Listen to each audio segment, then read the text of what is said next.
భాద్రపద అమావాస్య ఉపవాస కథ. పురాణాల ప్రకారం హరిశ్చంద్రుడు అనే రాజు ఒక రాజ్యాన్ని పరిపాలించాడు. అతను సత్యం మరియు మతం పట్ల నిబద్ధతకు ప్రసిద్ధి చెందాడు. ఆ రాజ్యంలో ప్రతి వ్యక్తి సంతృప్తిగా మరియు సంతోషంగా ఉంటారు. ఒకరోజు రాజు హరిశ్చంద్రుడికి తన పూర్వీకుల నుండి ఒక సందేశం వచ్చింది. తన పితృ రుణం తెచ్చుకోవడానికి శ్రద్ధారాధన కార్యక్రమం చేయమని సూచించారు. రాజు ఆ సందేశాన్ని చాలా తీవ్రంగా పరిగణించి తన పితృ రుణం తీర్చుకోవడానికి భాద్రపద అమావాస్య రోజు కాశీని సందర్శించాలని నిర్ణయించుకున్నాడు. కానీ అతను కాశీకి చేరుకునేసరికి ఈ రాజ్యం మరియు ఆస్తి అంతా లాక్కోబడింది. అతను తన జీవితంలో అత్యంత క్లిష్ట పరిస్థితిని ఎదుర్కోవలసి వచ్చింది. అప్పుడు హరిశ్చంద్రుడు తన పూర్వీకుల శ్రాద్ధ కర్మలను సత్యం మరియు మతం యొక్క మార్గం నుండి వైదొలగకుండా పూర్తి చేయాలని నిర్ణయించుకున్నాడు.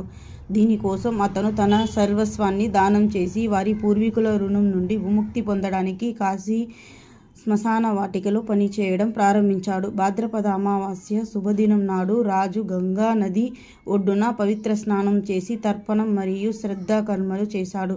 భక్తి మరియు అంకిత భావానికి సంతోషించిన పూర్వీకులు రుణాలన్నిటినీ వదిలించారు. ఆ తర్వాత రాజు హరిశ్చంద్రుడు జీవితం మళ్ళీ ఆనందం మరియు శ్రేయస్సుతో నిండిపోయింది. ఆపై అతను తన జీవితాంతం తన మార్గాన్ని అనుసరించాడు. ఈ కథ పూర్వీకులు ఆత్మల శాంతికి భాద్రపద అమావాస్య చాలా ముఖ్యమైనదని సందేశాన్ని అందిస్తుంది.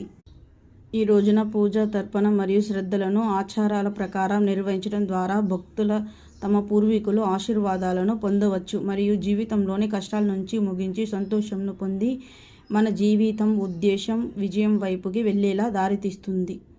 ఓం పితృదేవతాభ్యో నమః. ధన్యవాదములు.